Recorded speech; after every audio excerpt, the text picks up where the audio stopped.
My dad sent me dozens of texts calling me a burden and telling me you're dead to me after I blocked him for good. When I asked him why he was doing this, he whispered, "Because you owe me everything." I didn't reply. That was 9 months ago. Yesterday, he was escorted out of court in handcuffs. My dad sent me dozens of texts calling me a burden and telling me you're dead to me after I blocked him for good. When I asked him why he was doing this, he whispered, "Because you owe me everything." I didn't reply. That was 9 months ago. Yesterday, he was escorted out of court in handcuffs. Growing up, my parents didn't have many rules, but to my dad, there was one that stood out from the rest: family loyalty. He said it was the only thing that mattered to him. So I spent my entire childhood trying to prove it mattered to me too. I hated football, but still played and even memorized his favorite football team. And whenever the topic of anything remotely related to family came up in school, I would volunteer the information that my dad's amazing and no one else can compare. And of course, I never complained to him about anything. Even when we'd play fight a little too hard and he left me with bruises, or when I heard him shouting at my mom over nothing. Because if I did one thing wrong, he'd go cold. Give me the silent treatment. Something I tried to avoid at all costs. Luckily, my mom didn't have that problem. So when I turned 15, they divorced. My dad seemed so genuinely heartbroken. He even gave me a chain with a broken heart on it, and said it was a reminder to be the man of the house for him.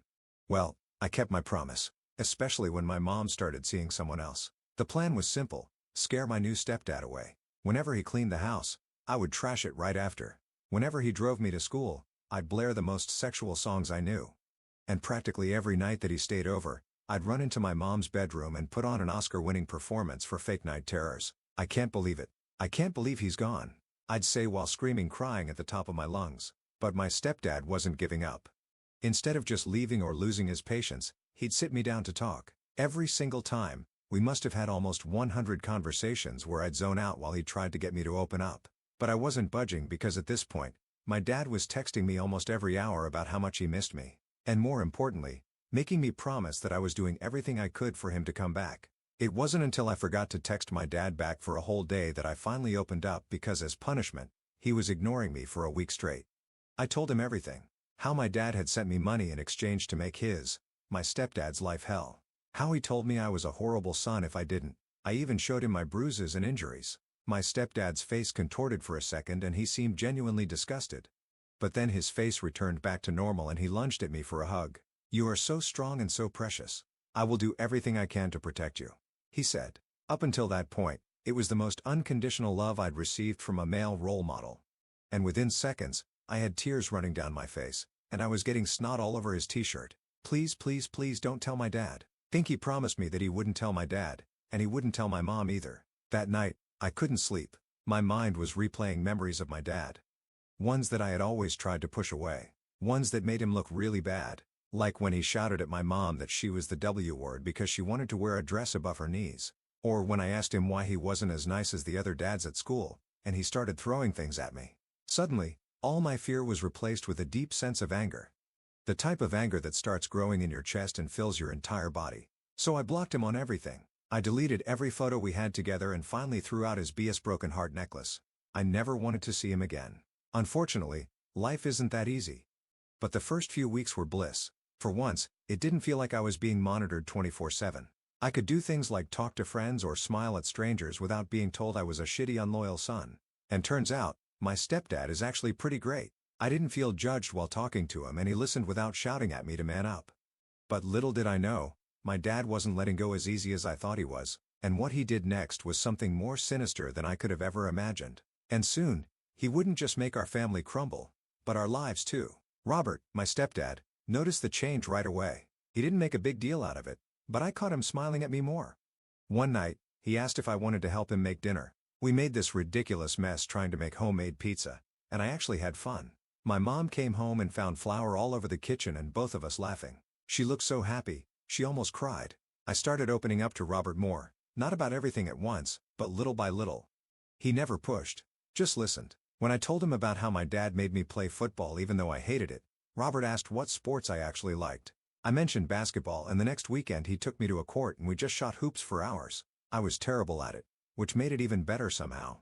His shots would go wildly off target, sometimes not even hitting the backboard, and we both end up laughing until our sides hurt. "You know," Robert said while we were taking a break, "it's okay to like what you like. You don't have to pretend to be interested in things just because someone else wants you to be. Such a simple thing to say, but it hit me hard.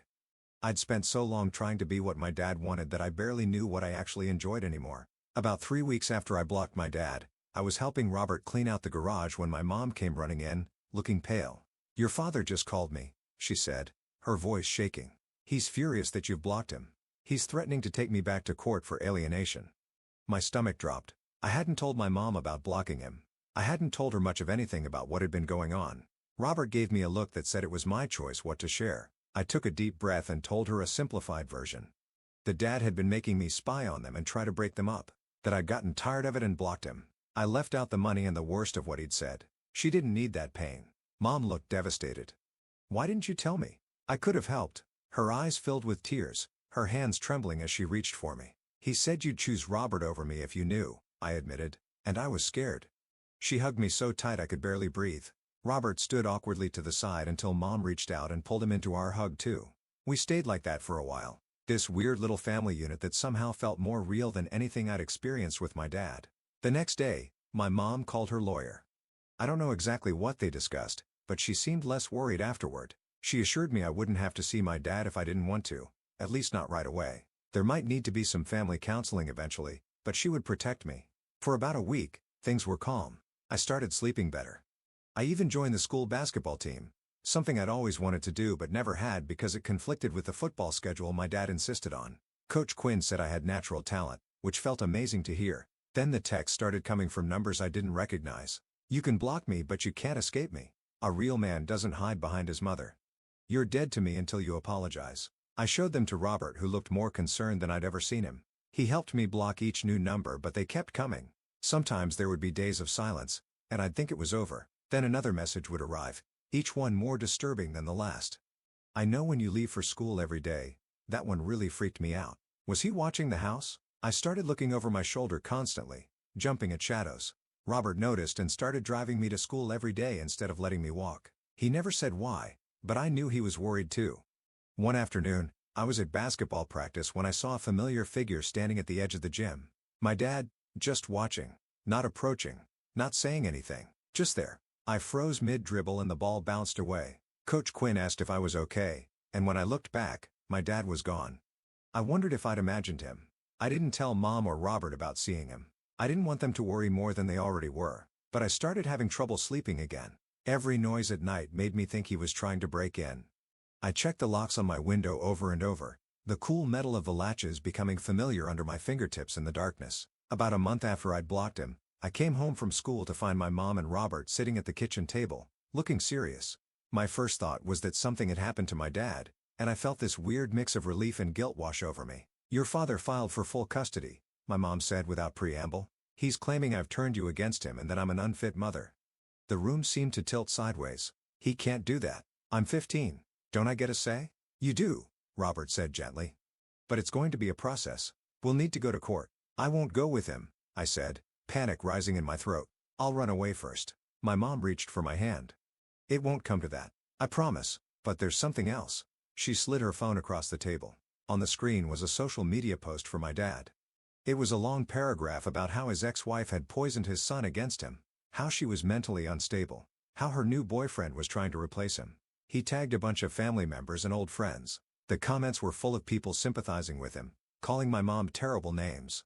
"He's always been good at making himself the victim," my mom said quietly. "I should have warned you this might happen." I felt sick. People I knew, extended family, neighbors, parents of kids I went to elementary school with, they were all reading this, believing him. In his version, I was just a pawn being manipulated by my mom and Robert, not a person with my own thoughts and feelings. The next day at school was awful. Some kids whose parents were friends with my dad were giving me weird looks. One guy, Michael, who I'd known since kindergarten, came up to me at lunch. "My dad says your mom kidnapped you from your real dad," he said, like he was discussing the weather. "That's messed up, man." I wanted to punch him. Instead, I just walked away. My lunch tray clutched so tightly in my hands that my knuckles turned white, but the damage was done. Rumors spread fast in high school. By the end of the day, I'd heard variations ranging from his mom has him brainwashed to his stepdad threatened his real dad with a gun. It was insane. When Robert picked me up, I was practically vibrating with anger. "Everyone's talking about us," I said as soon as I got in the car. Dad's telling people you guys kidnapped me or something. Robert gripped the steering wheel tighter, but kept his voice calm. People love drama. They'll move on to something else soon. But what if they don't? What if the judge believes him? The judge will talk to you, Robert assured me. And unlike your classmates, they're trained to see through manipulation. I wanted to believe him, but I was scared. My dad could be incredibly charming when he wanted to be. He fooled people for years into thinking he was this great family man. What if he fooled the judge too?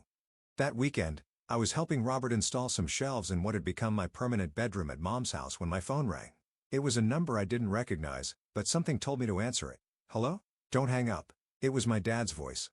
My hands started shaking so bad I nearly dropped the phone. I just want to talk. I should have hung up. Instead, I said, I have nothing to say to you. Robert had stopped working and was watching me with concern. I put the phone on speaker so he could hear.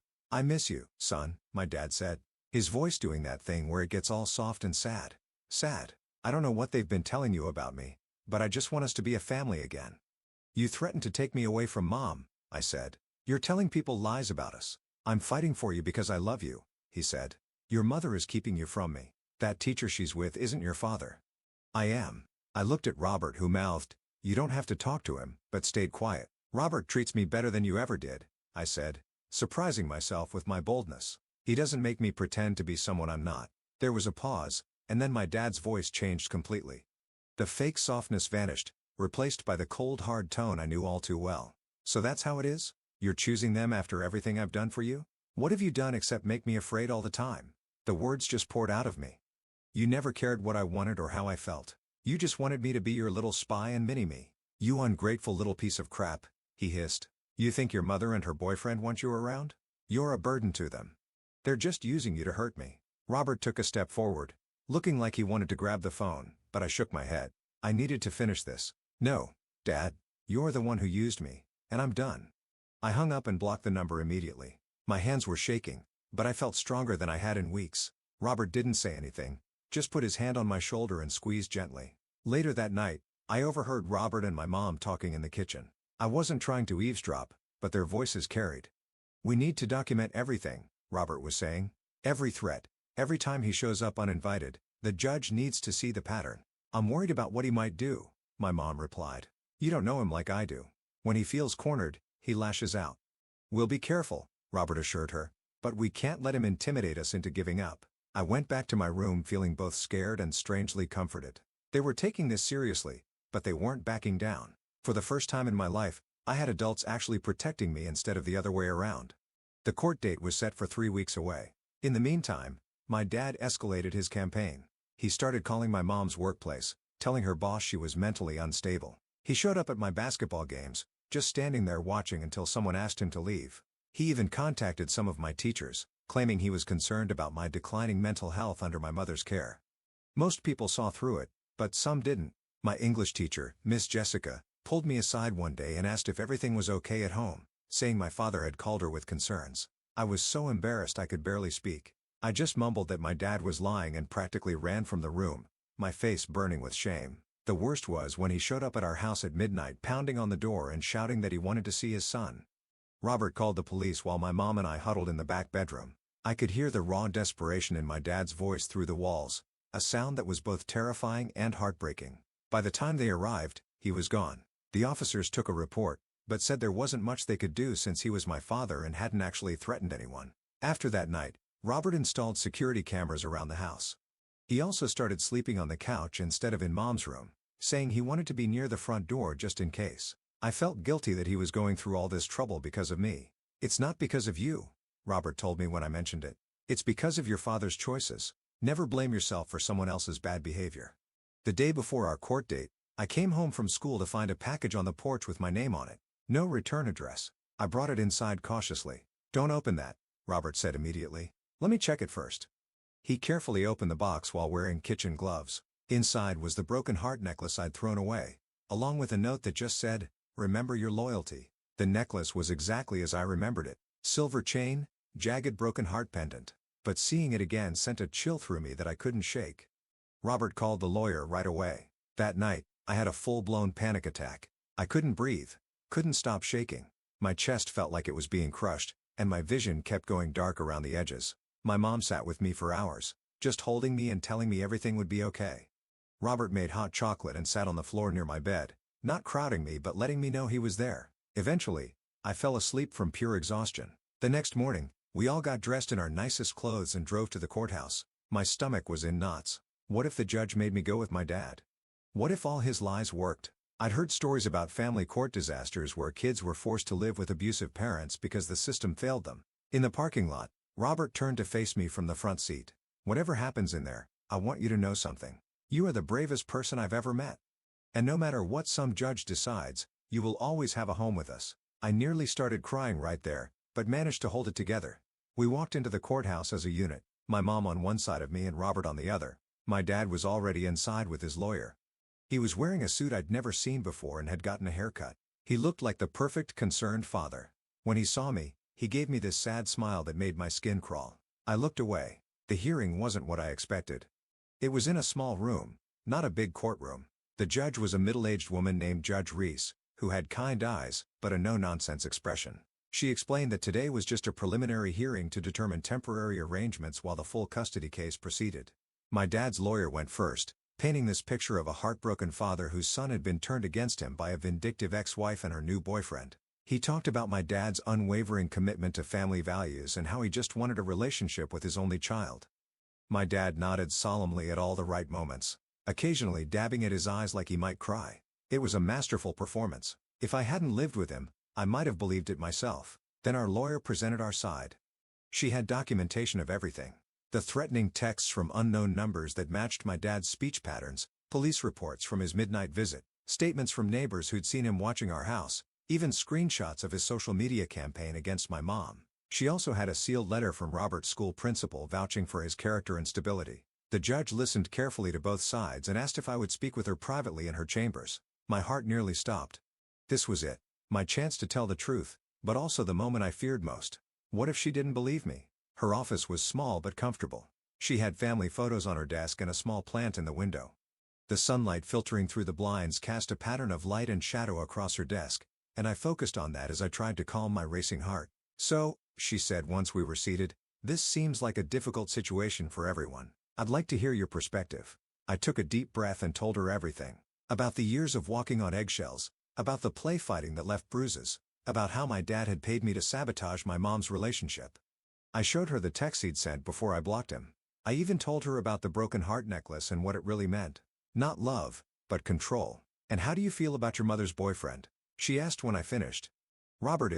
He's what I always thought a dad should be," I said honestly. "He listens to me. He doesn't get mad when I like different things than he does. He makes me feel safe." Judge Reese nodded thoughtfully. "And if you had a choice, where would you prefer to live?"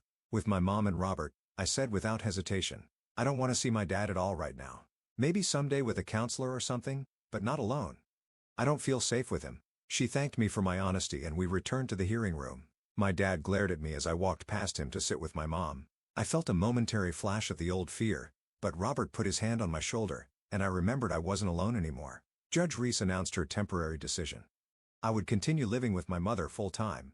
My father would have no visitation for now, but could petition for supervised visits after completing a parenting class and anger management program. There would be a temporary restraining order preventing him from coming to our home or my school. My dad exploded. There's no other word for it. He jumped up, face red, shouting that the judge was biased, that this was all a conspiracy against him. His lawyer tried to calm him down, but he shoved the guy away. "This is your fault," he yelled, pointing at me. "After everything I did for you, you're dead to me. You hear me? Dead." Court officers moved toward him immediately. Judge Reese banged her gavel, ordered him removed from the courtroom. As they escorted him out, still shouting, I sat frozen in my chair. Even though I'd seen this side of him many times, watching him lose control in public was shocking. The mask had finally slipped where others could see it. The judge apologized to us for the outburst and said his behavior would be noted in her final custody determination. Our lawyer looked pleased. My dad had basically proven our case for us with his meltdown. As we left the courthouse, I felt lighter somehow. Like a weight I've been carrying for years had finally been lifted. My dad couldn't hurt us anymore, at least not legally. The restraining order meant he had to stay away. "Are you okay?" Robert asked as we walked to the car. I thought about it for a moment. "Yeah," I said. "I think I actually am." That night, we ordered pizza and watched movies together. Just a normal family night. No one mentioned my dad or the court hearing. It was like we all needed a break from the drama, a chance to just be together without fear hanging over us. As I was heading to bed, Robert stopped me in the hallway. "I'm really proud of you," he said. "What you did today took incredible courage." "I was terrified," I admitted. "That's what makes it brave," he said. "Doing something even though you're scared." I nodded, too tired for a deep conversation, but appreciating his words. As I turned to go to my room, he added something else. "By the way, I signed the permission slip for basketball camp this summer. If you still want to go." I'd mentioned the camp months ago, but had assumed it was out of the question with everything going on. The fact that Robert remembered that he was planning for a normal future where I got to do normal kid things hit me hard. "Yeah," I said, my voice a little rough. "I'd like that." I went to bed that night feeling something unfamiliar. Hope. Not just for tomorrow or next week, but for my future. For the first time, I could imagine a life where I wasn't constantly afraid. Where I could just be myself without consequences. Where family meant love and support, not control and fear. I knew it wouldn't be easy. My dad wasn't the type to give up, restraining order or not, and I had years of conditioning to overcome. The anxiety, the people-pleasing, the fear of making mistakes. But for the first time, I believed I could actually heal from my childhood. I had people in my corner now. Real people who loved me for who I was, not for what I could do for them. As I drifted off to sleep, I realized something else. I couldn't remember the last time I'd checked my phone for messages from my dad. I wasn't waiting for his approval anymore, and that felt like the biggest victory of all. I wish I could say things got easier after the court hearing, but that's not how life works, especially when you're dealing with someone like my dad. The restraining order kept him physically away from us, but he found other ways to make his presence felt. About a week after the hearing, my school counselor called me into her office. Apparently, my dad had been emailing all my teachers claiming I was being brainwashed and needed intervention. The counselor, Miss Barbara, seemed skeptical of his claims, but had to follow up. I ended up telling her a watered-down version of everything. She was actually pretty cool about it and promised to flag my dad's emails as harassment going forward. "Your teachers are here to support you," she told me, "not spy on you for your father." That was a relief. But things got weirder from there. My dad started contacting my friends' parents. James' mom called my mom one night, concerned because my dad had told her I was being abused by Robert. Luckily, she didn't believe him. She'd met Robert at a school function and thought he seemed great, but it was embarrassing knowing my dad was spreading these stories around. I tried to focus on basketball and school, but it was hard. Every time my phone buzzed with a notification, my heart would race thinking it might somehow be him. Robert noticed and suggested I change my ringtone and notification sounds. Such a simple thing, but it actually helped break that automatic fear response. One night about a month after the court hearing, I woke up around 2 a.m. needing to pee. As I walked past the living room, I noticed Robert was still up, sitting in the dark with just his laptop screen illuminating his face. He didn't see me, and I was about to continue to the bathroom when I heard him talking quietly on the phone. "I understand your concerns," he was saying, "but he's been through enough. The last thing he needs is more conflict." I froze, realizing he was talking about me. "No, I don't think that's a good idea," Robert continued. "Let's give him some time. He'll reach out when he's ready." I backed away quietly and returned to my room, forgetting about the bathroom entirely. Who was he talking to? It couldn't be my dad. Robert would never go behind my back like that, but it was definitely about me. The next morning at breakfast, Robert looked tired but normal. He didn't mention any late-night calls, and I didn't ask. Part of me was afraid to know. A few days later, I came home from basketball practice to find an unfamiliar car in our driveway. My first thought was that my dad had somehow gotten around the restraining order, and I nearly turned around and ran. But then the front door opened, and Robert stepped out with a woman I'd never seen before. "Hey," he called when he saw me hesitating. "Come meet someone." I approached cautiously. The woman was maybe in her 50s with graying hair and my dad's eyes. With a shock, I realized who she must be. "This is Karen," Robert said. "Your grandmother." My dad's mother. I'd met her exactly twice in my life. Once when I was too young to remember, and once at a family funeral when I was 7. My dad had always said she was too busy to visit, but I'd overheard enough arguments to know they didn't get along. "Hello," she said, looking nervous. "You've grown so much." I just stood there, not sure what to say. What was she doing here? How had she even found us? Robert sensed my confusion. "Karen reached out to your mom last week. She's been trying to contact you for years, but your dad, he told me you didn't want to see me." Karen finished. "That you weren't interested in knowing his side of the family." Another lie. I wasn't even surprised anymore. "Why now?" I asked. "I saw the court records." She said, "I've been worried about your father's behavior for a long time. When I read what happened," she trailed off looking pained. "We went inside, and my mom joined us in the living room. It was awkward at first. Karen kept looking at me like she was trying to memorize my face. I learned that she'd been trying to be part of my life since I was little, but my dad had systematically blocked her attempts. He told her I was too busy with sports visit, or that I had specifically said I didn't want to see her. I should have tried harder, she said, wiping away tears. I knew how your father could be. I lived with it myself. That caught my attention. What do you mean? She exchanged glances with my mom, who nodded slightly. Your father's behavior, the control, the manipulation, the anger. He learned it from his father, Karen explained. My husband was not a kind man. I left when your father was 15, much like you are now. So dad was like me? The thought was disturbing. In some ways, she said carefully, but he made different choices as he grew up. I tried to get him help, but he refused. He became more like his father every year. We talked for hours. Karen had brought old photos of my dad as a kid. Smiling, normal-looking photos that seemed to show a different person than the man I knew. She told me stories about him that didn't fit with the image I had. How he'd once rescued a stray cat. How he'd been afraid of thunderstorms until he was 12. It was confusing. The dad in her stories sounded like someone I might have actually liked. What had happened to turn him into the monster I knew? Before she left, Karen gave me her phone number. No pressure, she said, but I'd like to be in your life, if you'll let me. I didn't commit to anything, but I saved her number. Robert had been quiet during most of the visit, just making sure everyone had drinks and snacks. As Karen was leaving, I overheard her thank him. For what? He asked. For the call, she said. For thinking he might need more family in his corner. So that's who Robert had been talking to that night. He'd reached out to my grandmother, thinking I might benefit from knowing my dad's side of the family. I wasn't sure how I felt about that. Part of me appreciated the thought, but another part felt weird that he'd done it without talking to me first. Later that night, I confronted him about it. You called my grandmother? Robert looked surprised, then guilty. I did. I should have discussed it with you first. Yeah, you should have, I said, feeling my anger rise. You promised not to go behind my back. You're right, he said simply.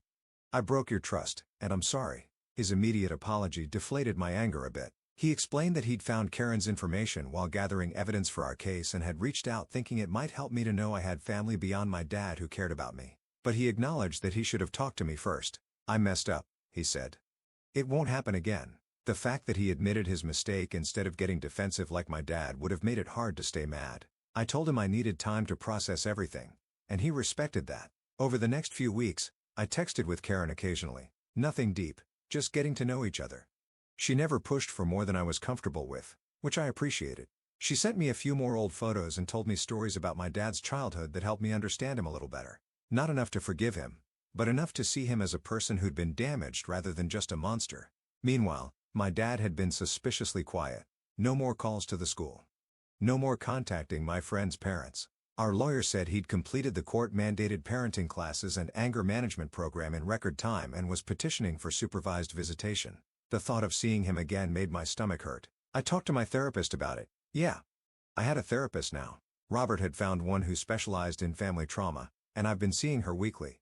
Dr. Taylor was pretty cool, not at all what I expected a therapist to be like. She didn't make me talk about my feelings if I didn't want to. Sometimes we just played basketball in her office with this mini hoop she had on her door.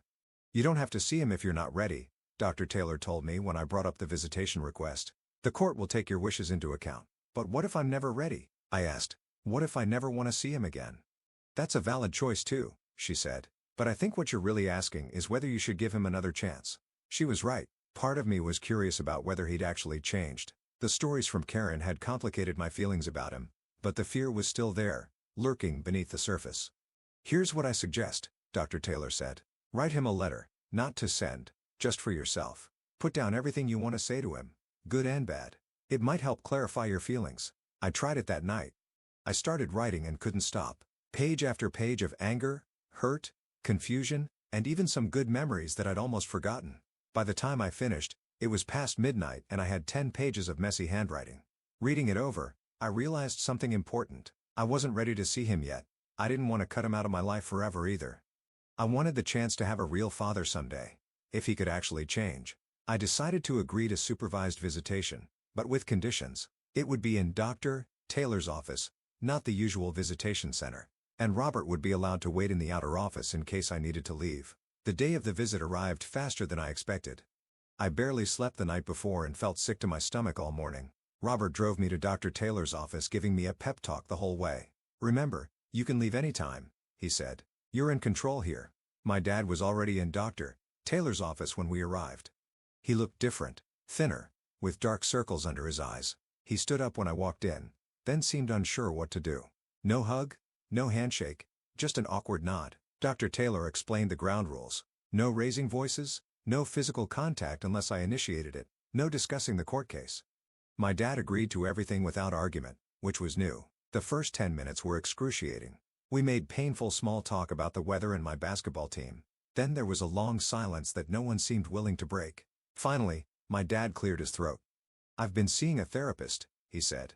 "Like a real one, not just the court-mandated stuff." I didn't know what to say to that, so I just nodded. "He's helping me understand some things about myself," my dad continued. "About why I act the way I do. It's not an excuse." But he trailed off, looking at his hands. "I'm trying to be better." "You've said that before," I pointed out, "after you and Mom split up." "I know. I wasn't really trying then. I was just saying what I thought would get you on my side." His honesty surprised me. "This time is different. I'm doing it for me, not to convince anyone else." We talked for the full hour. It wasn't some magical reconciliation. There were awkward silences and moments where I could see his old anger flaring up before he controlled it. But it was the most honest conversation we'd ever had. Near the end, he mentioned seeing Karen. "Your grandmother told me she visited you," he said. "I was angry at first, but my therapist helped me see that was selfish. You deserve to know your family." When our time was up, he didn't try to hug me or make plans for another visit. He just said he hoped I'd be willing to meet again sometime, but that he'd understand if I wasn't ready. I walked out to the waiting room where Robert was reading a magazine. He looked up anxiously, clearly trying to read my expression. "It was okay," I said. "Not great, not terrible, just okay." He seemed relieved. "Okay is a good start." Over the next few months, I met with my dad every other week. Each time got a little less awkward. He was different. Still my dad, with all the personality traits I recognized, but the explosive anger seemed contained. He listened more than he talked, which was definitely new. I learned things about him I'd never known.